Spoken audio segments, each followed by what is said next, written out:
All right, where are we? Well, in the grand scheme of things, we just did 45, which was exponents that were sometimes negative exponents. After this, we're going to go to lesson 46, which is going to be exponents that are sometimes fractions. In between, we need to review radicals, you know, these things, square root type stuff, radicals, because it turns out fraction exponents turn into radicals. So we need to refresh our radicals. Now, I am assuming you've seen radicals before, you've simplified radicals before, and you mostly need a refresher. So to anchor that refresher, let's break down what exactly do we mean when we say simplified radical form. How do you know you're done? How do you know you've actually arrived at simplified radical form? Well, I got a 6-part checklist for you. So first, all the perfect roots should be extracted, and I'll show you what I mean by that in a second. In fact, we'll do examples for each of these steps just to highlight what each step means exactly. But all the perfect roots extracted. Is the denominator free of radicals? Are the radicals free of fractions? You never leave a fraction inside a radical. Are the radicals free of negatives? You never leave a negative inside of a radical. Has all the canceling be done? You should always reduce fractions. That's just a matter of, that's always true no matter what. And the tricky part, must we assume that certain variables are positives? That's a technicality, sort of, that we'll get at last, I guess. So first, let's just start with part one. Part one. Are all the perfect roots extracted? What do I mean by extracting a root? Extracting a perfect root. Well, when you look at radical 24, that basically means what times what is 24. It's a square root radical. What times what is 24? Well, 4 times 4 is 16. That's too small. 5 times 5 is 25. That's too big. So it's 4 point something. Now, it turns out that's an irrational number. It's going to be a decimal that goes on forever without any pattern whatsoever. But this thing, square root of 24. So if it doesn't come out even, the question then is, well, can we simplify it at all? And we can, actually. Here's the deal. You know you can take the square root of 4, right? Square root of 4 is 2. You know you can take the square root of 9. Square root of 9 is 3. You know you can take the square root of 16. There are numbers that are called perfect squares because you know you can take their square roots, right? There's lots of them. You can just make this list as long as you want. So these numbers here are called perfect squares because they all have perfect roots. So the square root of 4 is 2, for example. Now, when you look at the 24, pardon me, the question is whether 24 contains any of these numbers as factors. And right away you say, well, 24 has a factor of 4 in it. You can divide 24 by 4. So let me get rid of all this stuff. It's kind of in the way now. There we go. It's got a 4 in it. So what you do is you think of the radical 24 as 2 radicals multiplied together. A radical 4 times a radical 6. Radical 4 times radical 6 is radical 24. And if you doubt me at all, get out your calculator. Take the square root of 24, you'll get some number. Take the square root of 4, take the square root of 6, multiply those together, you'll get exactly the same result in the end. It works. Anyway, the reason we're doing this is because right here, this part can be simplified. The square root of 4 is just a 2. So we don't have to say the square root of 4 times 6. We can say it's 2 times the square root of 6, or 2 radical 6 would be the better pronunciation. 2 radical 6, just like that. So you sniff out, hey, have I got a 4? Have I got a 9? Have I got a 16? Have I got a 25? And so on. You sniff it, and you try to find something that you can take a square root of. That's how you can simplify a square root radical. Now, when you're dealing with, these kinds of things, x's, in other words, variables, with exponents on them in particular, it's a completely different ballgame. In the sense that you don't try to take the square root of 7 or anything. You want to think of x to the 7th this way. Well, actually, you know what? I could take a completely analogous approach here. I could say, well, the square root of x squared would be x, right? Now I'm assuming x is positive, but more about that later. We could take the square root of x to the 4th and get x squared, right? We could take the square root of x to the 6th, you get x cubed, okay? Now, make sure we understand why this is working. Square root of x to the 6th means what times itself is x to the 6th? Well, if you multiply x cubed times itself, what are you going to do? You're going to add your exponents together, and you're going to get 3 plus 3 is 6, okay? So it works, right? Notice you just have to cut the exponent in half, actually. So radical x to the 8th, just cut the 8 in half. You got radical x to the 402. Well, all you got to do is cut the exponent in half. Okay, so when you have a square root inside, all you got to do is take the exponent cut the exponent in half. Works every time. Except maybe not every time, because when you cut a 7 in half, it doesn't really come out even. So what you do instead is you kind of take a leaf from here. We split it into 2 parts. We said, well, I know I can take a square root of any even, whenever there's an even exponent, I can take the square root and it comes out even. All those things come out even. So you look at 7 and you say, well, the closest even number is 6. So let's split this into a multiplication of x to the 6th times x. So it'll be square root of x to the 6th times x. And once more, the reason we're doing that is because this part can be simplified. The square root of x to the 6th is x cubed, and then times the square root of x. So instead of saying x to the square root of x to the 6th times the square root of x, it's x cubed times the square root of x. Okay. That's how square root radicals work. How do cube root radicals work? Almost the same way, except instead of looking for perfect squares, you'll be looking for perfect cubes.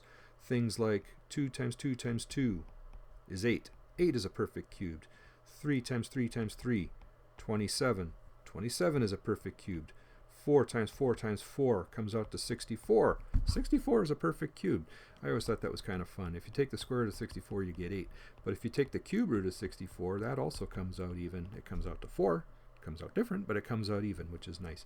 5 cubed. I mean, you can make this list as big as you want. 5 times 5 times 5 is 125, and so on. So those are our perfect cubes. So if you've got a number like this one, 24, you want to ask yourself, does it contain... Okay, I'm trying to use the scissors. Okay, does it contain a perfect cube? So once more, our perfect cubes are 8, 27, 64. We don't usually go this big, but 125. You can make the list as long as you want, really. And when you look at the 24, you say, well, it does. It has an 8. It has a factor of 8. 24 can be divided by 8. So I does it.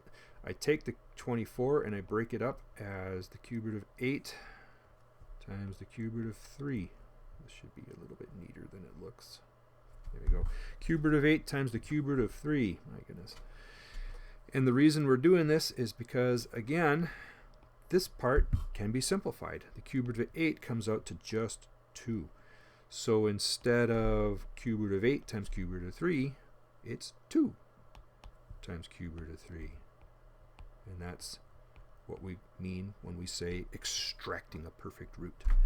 We're simplifying it. We're just saying, hey, that has an 8 in it. Let's take out the 8 and cube root that part separately. Cube root that part separately. Okay, so how does this work when you've got variables? Well, think of the things that come out even. I can take the cube root of x cubed, right? The cube root of x cubed. What would that be? What times itself again is x cubed? Well, x times itself again is x cubed. So that comes out nice and even. And basically x to the 6th would be your next one, because if you took x squared times x squared times x squared and you added up all those exponents, 2 plus 2 plus 2, you'd get 6. And so basically anything where the exponent is a multiple of 3, I can count by 3s here, 3, 6, 9, 12, 15, and so on. All of those are evenly cube rootable, or however you want to say it. All of those, you have to count by 3s. Count by 3s when you're doing this kind of thing. So looking at this then, back to the x to the 7th, you say, well, what's the closest I can get if I count by 3s? 3, 6. That's as close as I can get. You don't want to go over. So 3, 6. That's the closest I can get. So I'm going to take that x to the 7th and I'm going to split it up as an x to the 6th times an x to the 1. Or in other words, the cube root of x to the 7th is the same as the cube root of x to the 6th times the cube root of x to the 1. And once more, why am I doing this? Because this part we can rewrite, we can simplify. The cube root of x to the 6th would be divide your exponent by 3. 6 divided by 3 is 2. So x to the 2 times x to the 2 times x to the 2 is x to the 2 plus 2 plus 2, which is x to the 6th. And then you still have this part, of course. Okay. So that's the old extract the perfect roots idea. By the way, if you happen to be in that support for college algebra course, you'll see that we have 2 whole lessons on simplifying radicals. There's one lesson that goes very deep into simplifying square roots, and one lesson that goes very deep into cube roots. But in this lesson, I'm assuming we can handle them both together, because it's meant to be a refresher, right? You've seen this before, I hope. So that was part 1. This is what we mean by, are all the perfect roots extracted? Now that's usually the main work that needs to be done when you're playing with these things. But there's other things you might have to do. Like, for example, here. You might say, well, hey, 2. There's no way you're going to simplify square root of 2. And you're right, there's no way you're going to simplify square root of 2. On the other hand, we have this condition that says the denominator must be free of radicals. So how do you get that radical out of the denominator? Well, here's the secret. If you multiplied the square root of 2 times itself, what do you get? You just get 2. The square root of 2 times the square root of 2 is 2. Think of it this way. The square root of 2 times the square root of 2 is really the square root of 4, right? I can multiply the 2's together. And then the square root of 4 is 2. So it works. It works great. So we use that to say, oh, if I don't want a square root in the bottom, what I can do is I can say radical 2 times radical 2. That's just a 2, and that's not a square root anymore. It's just a 2. The denominator is free of radicals. What have I got on top here? I have to multiply this and this together to get 2 times radical 2. It is what it looks like, 2 times radical 2. Oops, I'm not going to circle that yet, because guess what else I should do? I should cancel these 2's, right? So I'm getting square root of 2 over 1, which is really just, turns out that's the same thing as the square root of 2. So 2 divided by the square root of 2 is the same as just the square root of 2. Who'd have thunk it, right? The denominator must be free of radicals.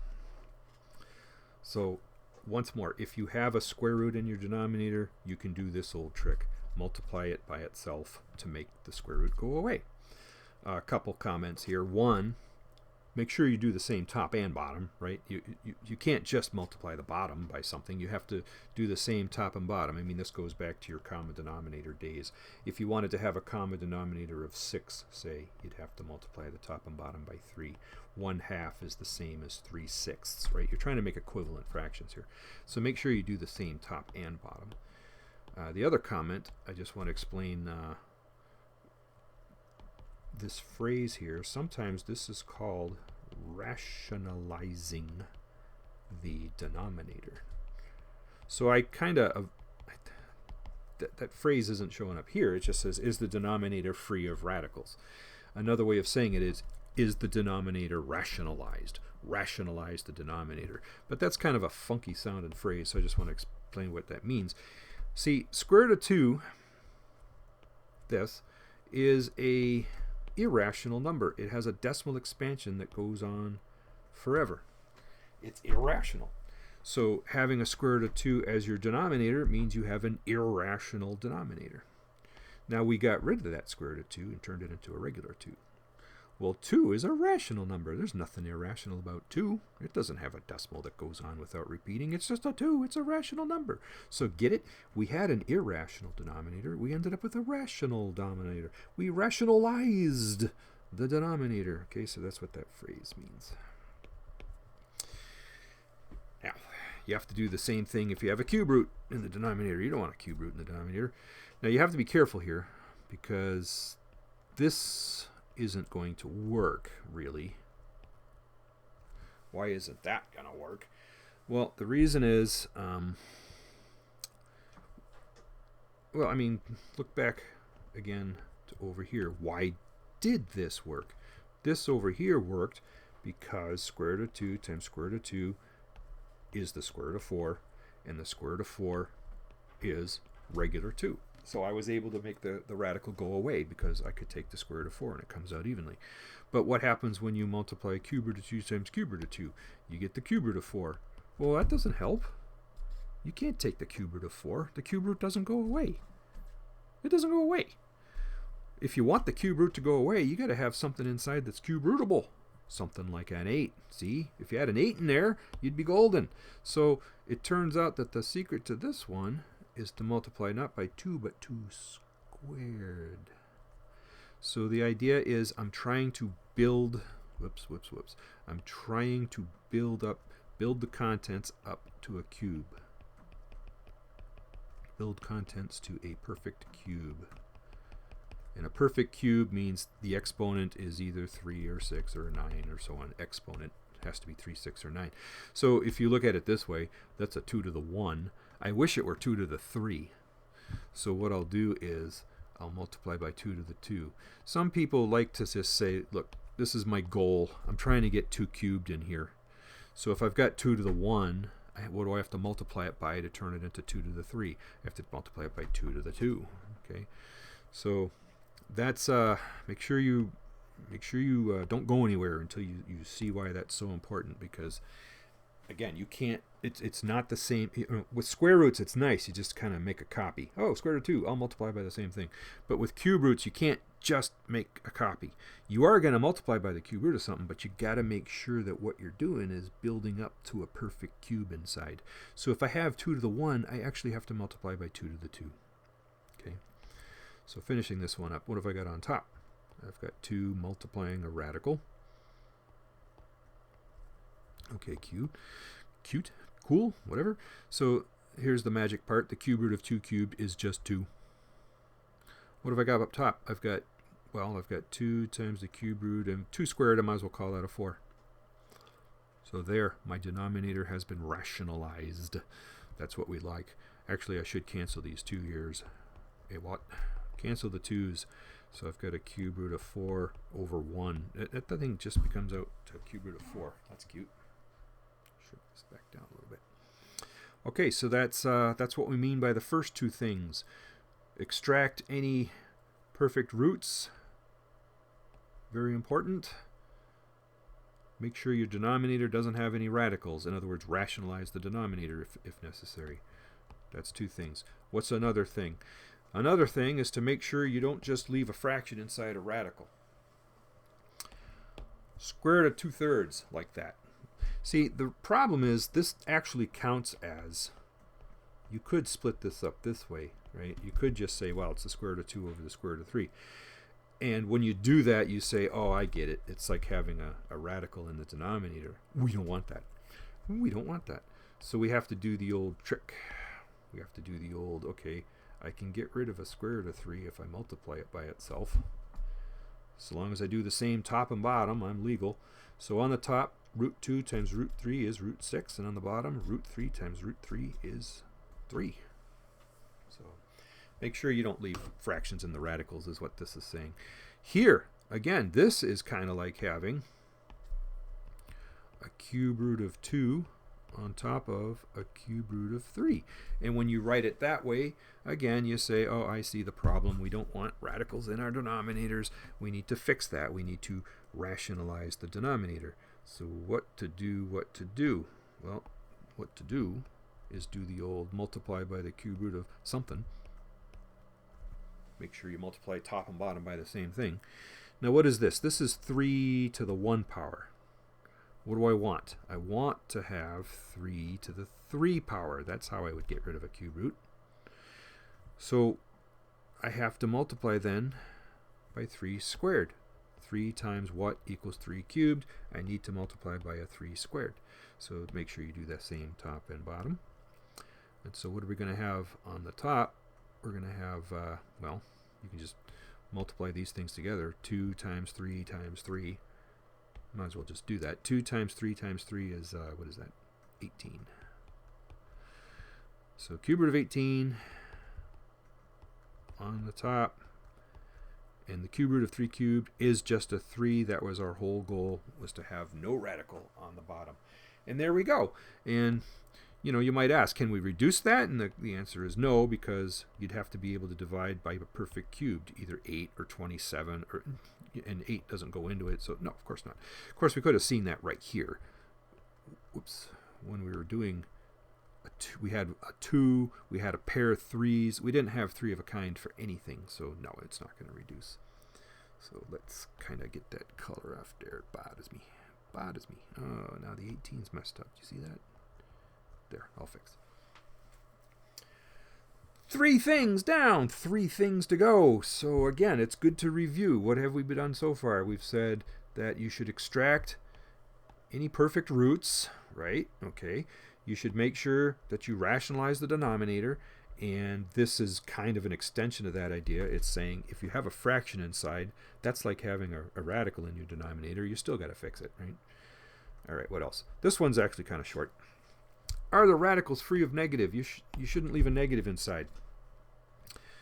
Turns out, if you have a square of a negative, this is what we're going to be doing. I times the square root of 5. Okay. Do you remember this whole idea? I squared, it's called the imaginary unit. It's defined this way. I is the number that, when squared, it comes out to -1. It's not the kind of thing you can be intuitive about. Oh yeah, I remember I squared something the other day and it came out to -1. No, it's not going to be intuitive. It's a definition. It's just a definition. But we use that definition. We say, oh, I squared is -1. So really, having the square root of -5, that would be the same thing as saying this, right?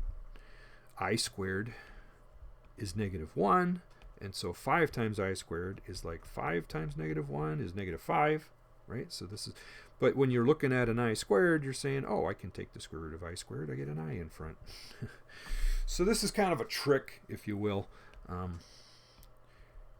At first you might be very suspicious, and actually in history people were very suspicious. When people started doing this, other people were like yelling at them saying, you're crazy, you're nuts, get away from me, you're and they called them, you're just playing with imaginary numbers. And guess what? The name stuck.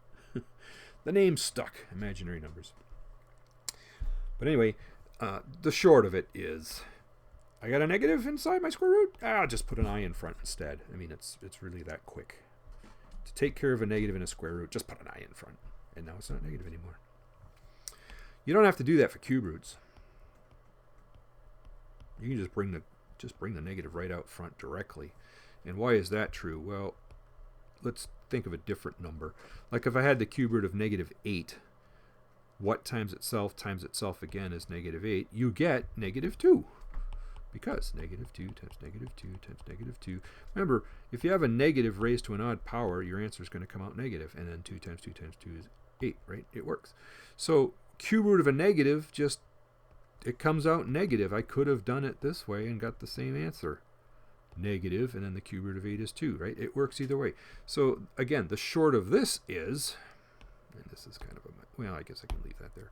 The short of this is, if you got a negative inside a cube root, just bring it to the front. That's all you got to do. So I guess if we summarized, for a cube root, just bring the negative out. And for a square root, just kind of bring the negative out and turn it into an I guess. Might be a way to say it. So there. Okay, fine. No negatives in your radicals. No fractions in your radicals, no negatives in your radicals. Has all the canceling been done? You should reduce your fractions.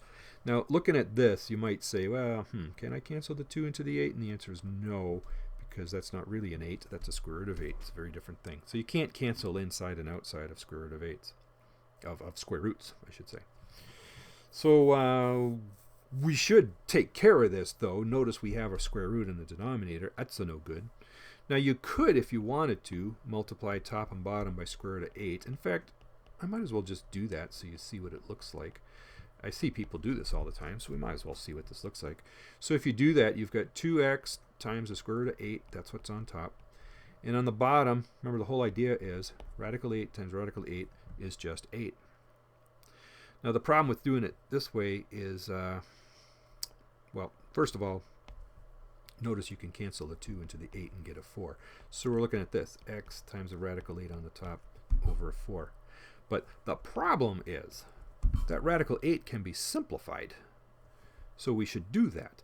Remember that the radical 8 contains a 4. So this is like having x times radical 4 times radical 2 all over 4. So I split the 8 up as a 4 times 2.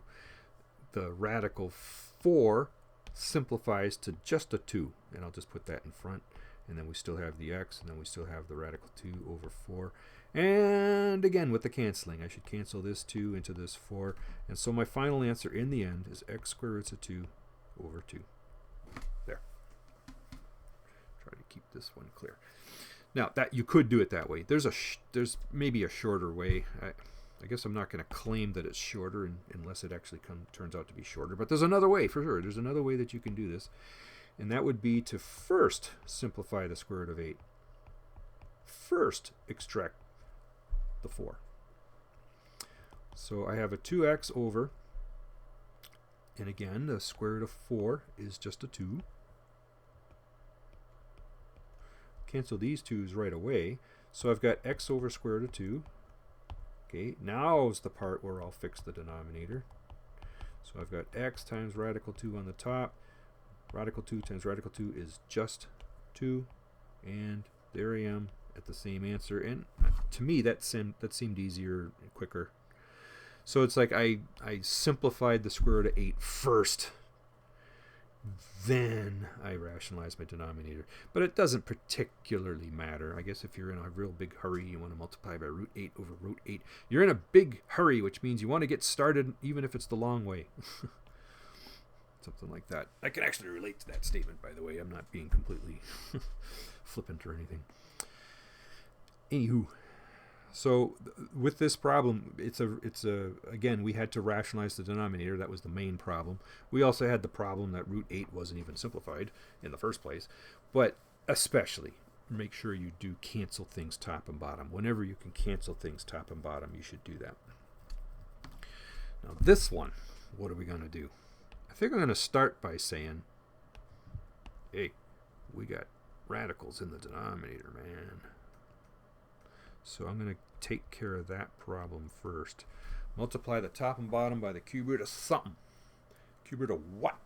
Well, remember, the whole idea is to build up to have cubes inside. So I'm going to need this 2 to be cubed, and I'm going to need this x to be cubed. That's my goal. I want to end up with that. So the 2 will have to be multiplied by a 2 squared to turn it into a 2 cubed. The x squared, I only have to multiply that by an x to turn it into an x cubed. Okay, so you have to really look at what it is you actually need when you're doing this multiply top and bottom stuff. So this is a 2 squared times an x, multiply top and bottom by the same thing. Now, actually, don't forget there's a 3 here. 3 times this equals all of that. On the top, we've got a 2x, and then we've got a cube root of, and I might as well call the 2 squared of 4 times x like this. So taking a close look at the bottom here. Come on, you. Why do you do that? Why do you do that to me? Okay. Taking a close look at the bottom here. This part simplifies to just 2x. That was the whole goal. Don't forget, you're multiplying it by 3. So the top is just staying like this. The bottom is 3 times 2x is 6x. And now for the main point, which was, hey, have you done all the canceling? Haven't done all the canceling here, have we? We should cancel that x. Yep. We should also cancel the 2 into the 6 and get a 3. So the final form looks like this. Cube root of 4x on top, and just a 3 is left over on the bottom. Okay, so make sure that as you're rationalizing your denominators, as you're extracting your roots and so on, that you're also reducing any fraction forms. Cancel anything that can be canceled. Now those 5 things are the main 5 things. And if you know those 5 things, I am 95% happy. If you want to be 100% happy, we have a sort of a, I don't want to call this a technicality, but it kind of is. It goes like this. Must we assume that certain variables are positive? See this x squared? square root of x squared, you might be tempted to say that it's x, but is it? Not necessarily so. So here's the problem.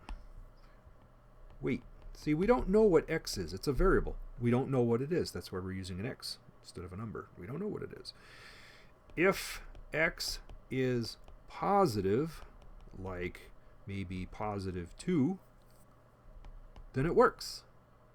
In other words, I'd have the square root of, the x is a positive 2, and I'm squaring it, right? Now over here, I'm saying x is positive 2. That's what I'm writing here, positive 2. Does this work? Well, positive 2 squared is a 4. Radical 4 is 2. Yes, it works. It works great. But if x is negative, like negative 2, then what happens? Okay, I'm just plugging x in. If x was a negative 2, I'd plug it in here. And if x was a negative 2, I'd plug it in here. Now, does this work? Well, again, this is negative 2. When you square a negative 2, you get a positive 4. The square root of 4 is 2. And 2 is not the same as negative 2. It does not work. Does not work. So actually, let me make this a little bit briefer by just kind of moving this around a little bit. There we go. It doesn't work. So, to say that radical x squared equals x requires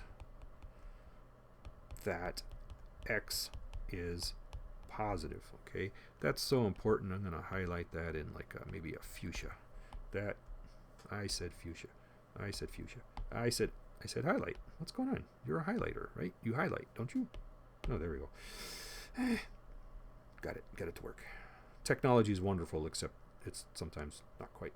So anyway, to say the square root of x squared is x, if we wanted to write this as our answer, so to speak, we would have to say, well, x is positive. And so that's what we're getting at here when we say, when we're asking, must we assume that certain variables are positive? Here, in order to say that root x squared is x, we must say that x is positive. As an aside, what you'll see in a lot of textbooks instead of that, let's maybe get some of this gook out of the way. What you'll see written in textbooks instead of that is you'll see this. Radical x squared is, and they put it in an absolute value. That way you have an equation that's always true, because even if x is negative, well, if you take the absolute value, it's going to turn positive. So the left side and the right side will both be positive, and that's technically true. You can do that if you like, put absolute values everywhere, or you can just say, I need to assume that the x is positive. Okay, so again, it's a technicality, but it's an important one. Let's take a gander at this over here, cube root of x cubed. What I want to say is, don't worry about odd roots. Don't worry about cube roots. Why? Because if you had a negative 2 and you cubed it, it would indeed, and then you took the cube root, it would indeed come out to negative 2. In other words, it does work. This does work. It works every time. So imagine I used a negative 2 here. I'd get a negative 8. And what's the cube root of negative 8? It's negative 2. So I use the negative 2 here, and I get a negative 2 here. It's correct. It's correct. So you don't worry about cube roots. And to extend this just a little bit more, nor any odd root. You don't have to worry about a 5th root, a 7th root, a 9th root, or something. Here you have to worry about, I'm going to say ditto for any even root. 4th roots, 6th roots, and so on. You have to do this. Check.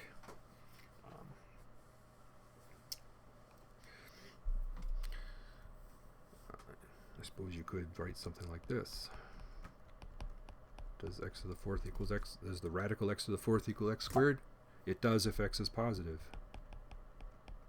If x is greater than 0, and so on. Okay, so... Alright, so I needed to throw that in there because we don't want to get too cavalier throwing around our square roots all the time. Okay, those are the 6 things you need to know when we're talking about putting things in simplified radical form. Are all the roots extracted? Did you rationalize the denominators? Did you not leave a fraction inside? Don't leave a negative inside.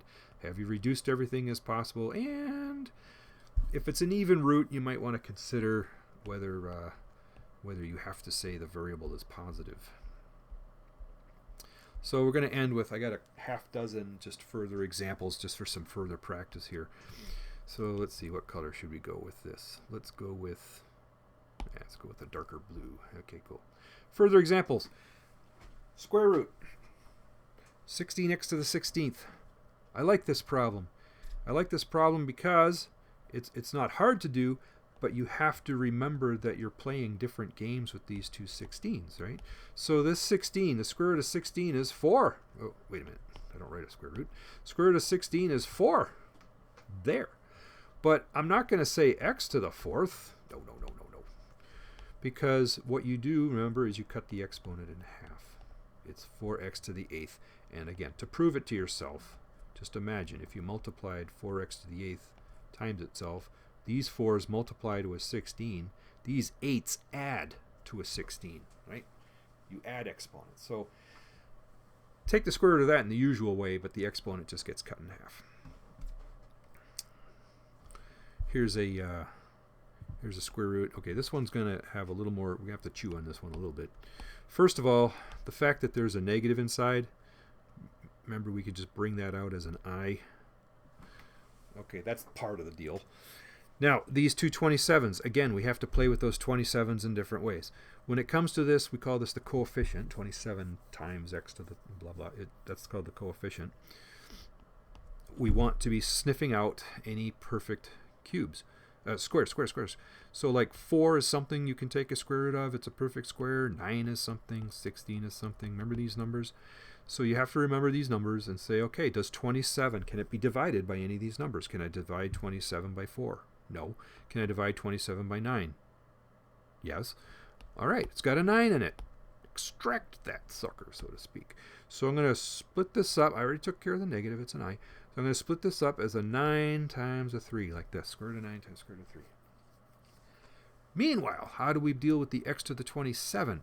Well, remember, you could take a square root if the exponent is a 2, a 4, a 6, an 8, or any even number. Well, what's the closest you can get to 27 and be an even number? It would be 26. So the x to the 27, we split up this way. X to the 26 times x to the 1. There. Having split this stuff up, we can now process some of this. Radical 9 is just a 3.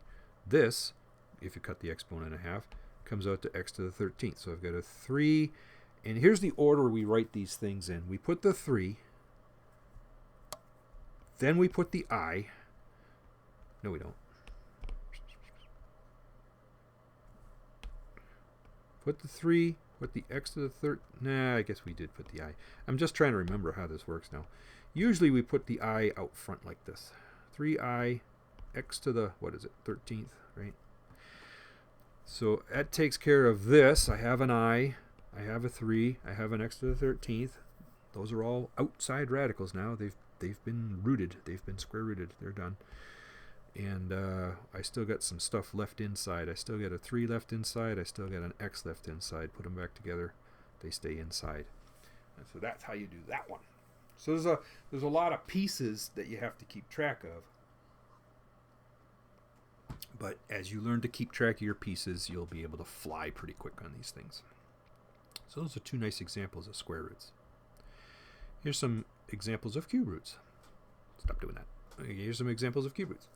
This one is actually kind of nice. It's going to come out even. First of all, remember you can just pass the negative right through any odd root. So the cube root of a negative is a negative. You can just pass that negative out right away. So negative, and then what is the cube root of 27? It's 3. 3 times 3 times 3 is 27. And remember, here we're not taking the cube root of 27. Here we're saying, oh, that exponent, I can take cube roots of x cubed, 6, x to the 9th, I can count by 3s, right? So you'd end up dividing the 27 by 3. 27 divided by 3 is a 9. if you were to count by threes, 3, 6, 9, 12, you'd get to 27. You'd land on 27 because 27 is 3 times 9 exactly. So this comes out to just 3x to the 9th. And again, you can prove it to yourself, and it's especially when you're learning, it's a good idea to come up with ways to prove your answers to yourselves because it gives you confidence, but it also gives you another root in your brain for thinking about it too, which is nice. So anyway, negative times negative times negative is negative. 3 times 3 times 3 is 27. X to the, you would add your exponents. 9 plus 9 plus 9, which is 3 times 9, is 27. It works. Works great. So once more, you're playing different games, right? With coefficients and with exponents. It's kind of like different games. Cube root of 16x to the 16. Okay, we got some simplifying to do here. Cube root of 16. Well, cube root of 16 does not come out even. I don't have to list too many perfect cubes to figure out that 8 does go into 16. 8 is the cube that I can extract. So let's take that 16 and break it up as an 8 times 2. So the cube root of 16 can be written as the cube root of 8 times the cube root of 2. Now, what about this part? Again, when it's cube roots, what can you take the cube root of? X to the 3, x to the 6, x to the 9. You count by 3's on your exponent. 3, 6, 9, 12, 15. 15 is the closest you can get without going over 16. 15 is the closest you can get. So, x to the 16, I'm going to break it up this way. X to the 15 times x to the 1. So I've basically taken this thing and I've sort of, what do you want to call it, unpacked it or something? I've sort of spread it out. Spread out. All of a sudden I got Mo Harvard in my head. Spread out. Anyway, you take the 16, it's got an 8 in it. You take the x to the 16, it's got an x to the 15 in it. Those are the cube rootable things. These are some of my cube rootable things. Now I got another song in my head. What is going on today? Anyway, the cube root of 8 is just auto. We process it. The cube root of x to the 15th. Just 15 divided by 3 is 5. It's just x to the 5th. We process it. Now these other things have to kind of stay in the blender, so to speak. We can't take a cube root of 2. We can't take a cube root of x. So there. Here we are. There it works. And if you wanted to multiply that by itself 3 times just to prove that it works, what would that look like? It would at first it would look like a mess.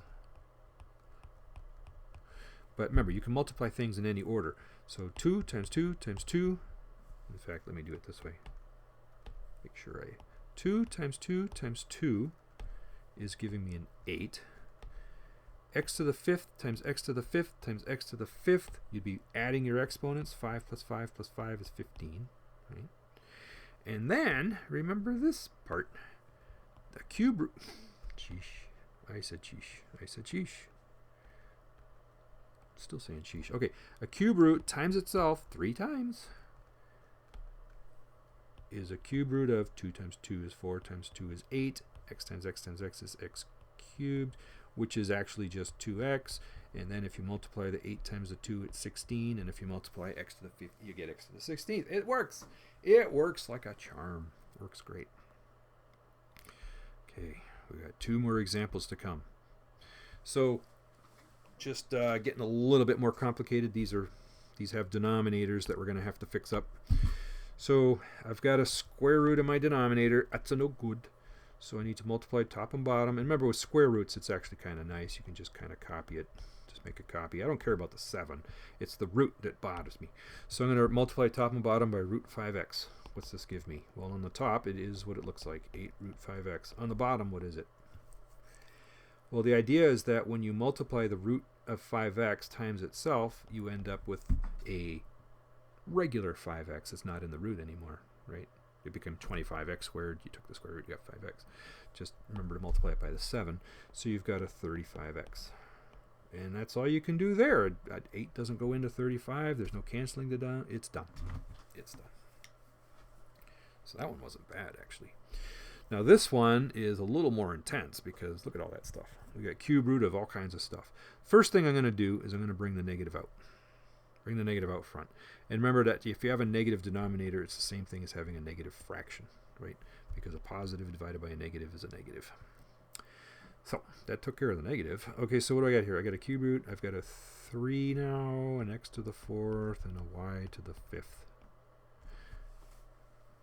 Okay, let's get ready to multiply top and bottom by a cube root. Where do we wish to end up? We wish to end up with all perfect cubes. This is 3 to the 1. We want 3 to the 3. This is x to the 4. Now if I count by 3s, 3, 6, 9, and so on, an exponent of 6 would make me happy. So let's make that into x to the 6th, and let's also make y into y to the 6th. Boink, boink. So you just kind of build up to the next multiple of 3. Oops. Come on, you. 6. I said 6. Okay. So, okay, if that's what I'm going to end up with, 3 times what gives me 3 cubed? I need a 3 squared. Okay. And then x to the 4th times what gives me x to the 6th? I'm going to need x squared. Okay. And then y to the 5th times what gives me y to the 6th? I'm going to need a y. And so that's what I need to multiply by, top and bottom. And so what do I end up with? By the way, up here I'm going to have 6 times the cube root of, and I might as well call the 3 squared a 9. That's my top. So this bottom part simplifies. So what I'm getting is I'm getting a 6 times a cube root of 9xy on the top, and on the bottom, these are all perfect cubes. Take their cube roots. Cube root of 3 cubed, just 3. Cube root of x to the 6th. Remember, you go 6 divided by 3 is 2. Y to the 6th. If you take a cube root, it becomes y squared. Look at that. Okay, cancel time. I can cancel a 3 into a 6 twice. And that's all I can cancel. You can't be canceling x's that are inside a radical with x's that are outside a radical. So you don't. So what we got here then is we got, for our final result, a 2 is multiplying a cube root of 9xy. And that's all over an x squared y squared, just like that. Cool, right? You remember all this stuff. Well, now you remember it all. No. Good stuff. So anyway, we need to practice this radical stuff a little bit. We take a day off, so to speak, in order to do that. And then next time, next lesson, we can start playing with fraction exponents, which, as you'll see, turn into radicals. Radicals, they're radical, man. They're cool.